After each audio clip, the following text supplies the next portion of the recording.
Welcome back to the SportsMax Zone. Let's start this Wednesday edition with a track and field story that will be especially concerning for stakeholders in Western Jamaica. Now, in 2019, the track at the Montega Bay Sports Complex was closed for repairs. That's the venue that for a number of years had hosted the final day of the annual Western Champs, a regional qualifier for the ISA Boys and Girls Championships. And since it was the only synthetic surface in the county, the Western Champs final day was up to 2024, held on grass at St. Elizabeth Technical High School. However, as more schools have lamented being at a disadvantage in trying to produce better performances, the event's organizers, the County of Cornwall Athletics Association, the COCAA, have decided to switch the final day of the meet to the all-weather track at GC Foster College in Spanish Town. It will mark the first time the meet will be held outside of the county since its inception in the 1950s. Now, the meet has also been reduced from 3 to 2 days, with day one taking place at the grass of St. Elizabeth Technical High on the 12th of February, and the final day at GC Foster College on the 15th, 3 days later. Now, here to explain further is the COCAA President, Stephen Smith, who joins us via Zoom. Now, this is not the Australian cricketer who you watch playing Big Bash for the Sydney Sixers nightly. This is a different Stephen Smith. Steve, welcome to the SportsMax Zone. Great to have you on the show, even though it's a topic that is a little bit of a humbug for that side of the world as far as track and field is concerned. From the standpoint of having to make this adjustment and having your championship so far away from your region, how disturbing is this for you as an organization? No, it's very disturbing. As far as we're trying to hold out as long as possible, but we realize that the athletes in the region are at a disadvantage in that we have been reducing numbers at national champs so far. So we have decided to try to get the athletes a better chance to make championship because of the new qualifying standard. It's very hard for the region in terms of the schools, coaches, parents, stakeholders who normally benefit from the championship. It's very hard for us, but we have to make this done for the athletes. Yeah, and you say that because competing on a grass track by its very nature and the dynamics of it would not produce as good a performance, especially in the track events, maybe not so much the field events, although that is a factor, than a synthetic track. So because it's a qualifying meet for boys and girls champs, that is where your mind is regarding disadvantages of your county trying to get qualifying standards for boys and girls champs. Yes, we have a great advantage. Some schools can't afford to travel to Kingston for the development meet during the season. So when we look at the county, we have to provide an avenue for them to qualify. So it means that it's a change in their championship and their qualifying methods to maybe a top 32 in the ranking or so forth. It means that the athletes themselves know they're at a disadvantage in terms of a grass track. At the same time, we have at the synthetic surface, we have to be competing with on the grass track. So it means that they're at a disadvantage from day one. The field event is not bad because, with some of the surf, the jumping tricks have synthetic takeoff, run up boards, and while the showing tricks and grass doesn't affect us. But in terms of the track itself, we are at a way disadvantage. Yeah. Do you feel shortchanged, though, by this development, Steve? Because when you think of people like Usain Bolt and Veronica Campbell-Brown, who are from Trelawny, your side of the world, a county that has produced some of Jamaica's greatest ever athletes, that you could find yourself in this kind of situation where you've been robbed of a key facility for your developing athletes? Yes, we've been robbed. And to be honest with you, if you look at our character teams over the years, the region has been providing a lot of athletes to represent Jamaica at these championships.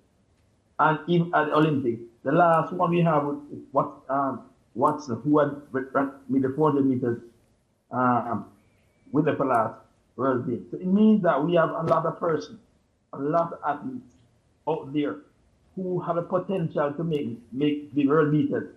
And they're not able to get a chance because we are not able to produce that quality athlete we want to be showcase a talent at this championship. Yeah, and my question would be, do you think, and I know this decision would have been made with a lot of consultation, you would have, really thought about how it would benefit those involved. Do you really think that, it would create a massive benefit when it comes to the results and the overall improvement of the athletes? Yes, it creates a massive benefit in the sense that at a championship, the athletes put out their best for their schools and ensure that they'll get the better performance on that day. And most coaches, they are looking at a championship. And based on that, it means that we have to be working hard to ensure we get that goal that they set for themselves. Some persons, at least, looking at PR, and this rivalry between schools is very important, and that's what brings best out of these athletes to the region. Yeah, and Stephen, I was reading an article today, right? And in that article, they gave your view, basically your reason for the relocation, but they also cited views of those involved, like coaches, athletes. And one of the things that really stood out for me is the fact that they said it would take a financial toll on these athletes now, and of course, a physical toll because of the distance and all of that. What do you have to say in response to, let's just say, a coach or an athlete saying, this is going to be a big problem because it's going to be expensive and it's going to be exhausting on my body? It's exhausting based on coach and athlete. Number one, the location, the geographical location of some of these athletes in school is so far that these students have to stay overnight. To camp overnight for school. That means that sometimes they have a proper bedding to sleep on, maybe. And after that, you mean that they have to get a breakfast, wake up early, to get out, depending on time, to make sure they set up tents and whatever requirement they need to make them comfortable. So based on these things, the athletes have to be, it's a lot of pressure for athletes. Parents who have to wake up sometimes, some parents don't allow them to sleep out, they have to decide to take them in the morning to catch a bus and all that. So it's a lot of pressure on these athletes and students. Okay. Also coaches also. Okay, and Stephen, Western Champs last year was so good. St. Elizabeth technical, of course, starring when it came to the results, both in the girls and boys categories. And what also stood out for me is I was so amazed by the amount of records that were broken. How excited are you for this season? How are preparations coming along? And do you think we're going to see a lot more records being broken this year? We expect to see a lot more records broken this year. We're expecting. And we make some changes also to the schedule that we now move our 100 meters semi-finalists to the final day, which we have both semi-finals and finals on the same day. And the 100 meters is the most exciting event for most athletes. And that relies everybody gravitate toward that event. So based on that, I'm expecting a lot of records to be broken this year. And also the athletes themselves will be more confident that they can make a transition and move into the national championship with a better performance and more confidence.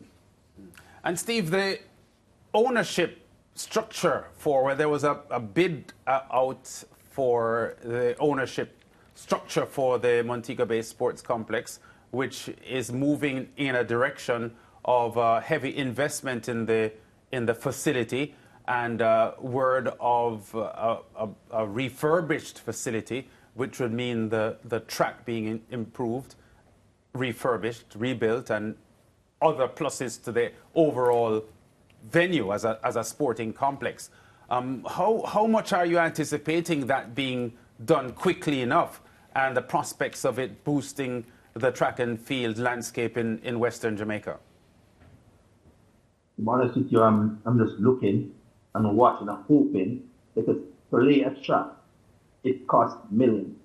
And to be honest with you, track and field is not does not bring heavy returns to management structure.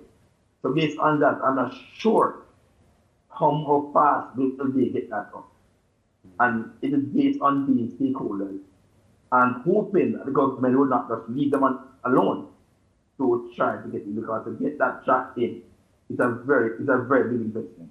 Yeah, but I'm hoping that. Yeah, but from my understanding, it's not just track and field. They're going to make it a massive investment, pretty similar to the National Stadium in Kingston, where there'll be aquatics and courts for basketball and netball and so on. And overall, as a complex, the vision for it is really expansive and state of the art. I'm not sure how long it will take to achieve that, but some big money investors are apparently earmarking the event and have big plans for it. Well, in that case, no, it would be very good.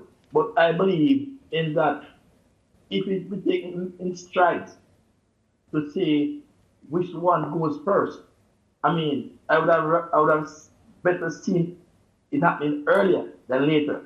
Because if we know that they're going to put the track and then they move to this, we know that would have been good for us. But if that's not the way, then we're going to have some more issues, maybe later than sooner. We'll get that track ready. Yeah, Steve, we know that in the history of the Western Champs, Herbert Morrison, Cornwall College, Rossies and Stets have played their part in hosting, all grass tracks, I should say.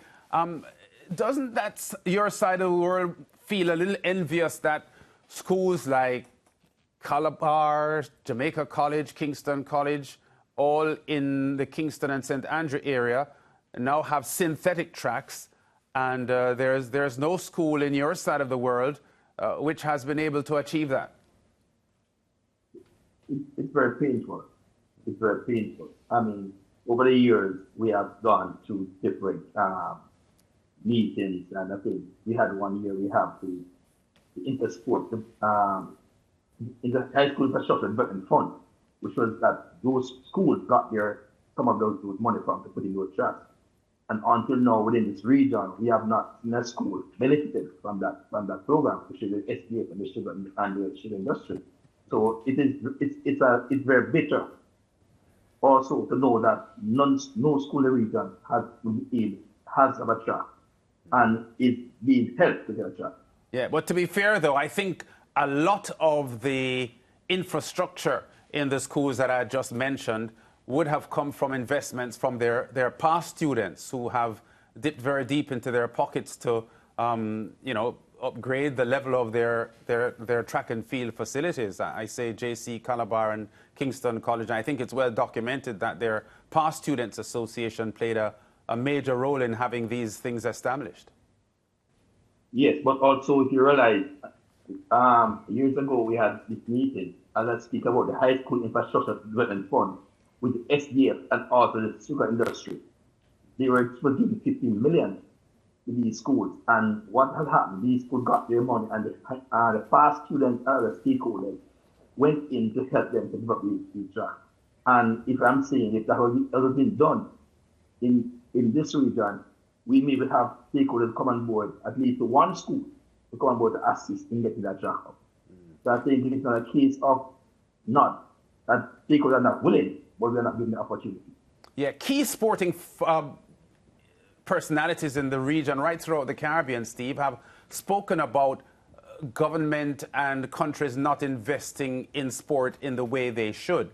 And we have heard it so many times on this show, coming from various angles, that the business of sport and the potential of sport to be a serious part of any island's development in the Caribbean has consistently been overlooked by governments and people who make these decisions. You have a day-to-day struggle with trying to develop athletes in Western Jamaica through your association. Would you agree that from a national perspective, not enough is being done to ensure that facilities and so on are upgraded and providing a sort of a platform for the development of our young athletes? I believe government itself and along with different head of section are not doing enough. I believe the representation, and if you are making representations to assist, not even to say you try to get sponsored to assist in setting up these complex or these sporting bodies, at least in different regions. Because my belief is that each region should have at least one synthetic surface to ensure that this sport stay alive and ensure we keep producing releases. Yeah, because, you know, even if you look at that from a Jamaica standpoint, I know that GC Foster College is in St. Catherine, which is, you know, neighboring Kingston and St. Andrew, but there's a serious imbalance there, because you could argue that GC Foster is very close to Kingston and St. Andrew, and the country extends, you know, well over 100 miles, and the gap between GC Foster College and the other synthetic surfaces in that area may just probably be about 10 miles or so. And then you go all the way to Montega Bay, where there is one, but it hasn't been functional since 2019. And I'm saying the powers being allowed the government itself, along with these club sections, to look at the matter, that the fact that stadium is the only one in that region. I believe it should have been prioritized to ensure it's been fixed or been all ready to be used. When I look at this, the Stadium East, which have been resurfaced various times, I don't want to mention National Stadium, it's our National Stadium, so it means that stadium should be out at all times. But I'm looking at when you can do Stadium East 2 times, and you cannot do the one in the outer part out of Jamaica, the western side, just one. I mean, it has been done and it was destroyed. But if you look at the time that track was laid, how long it was laid, means that no attention was paid to that region.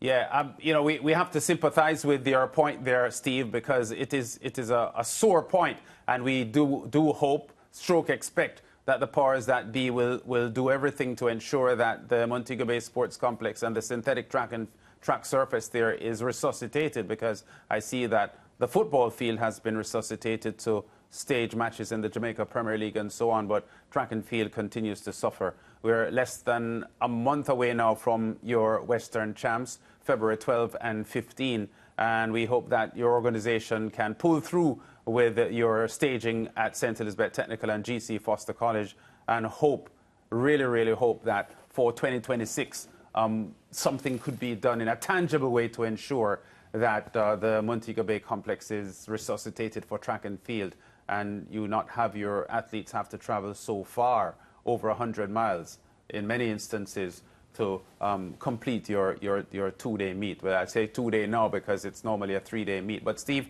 thanks a lot for linking with us. We'll be in touch in the coming weeks as you get ready to stage your Western Champs. We know that track and field is a big thing in the Jamaica school sports landscape. And Western Jamaica has, as we had mentioned earlier on, made a huge impact in producing or placing world-class athletes on the Jamaican platform. So thanks for talking to us, and all the best in the preparation weeks leading up to Western Champs. Thanks for having me. Okay, Steve Smith there. And we will have more coming up on the SportsMax Zone, a very cricket-heavy show for the remainder of the show, and we'll be back in a moment after this commercial break.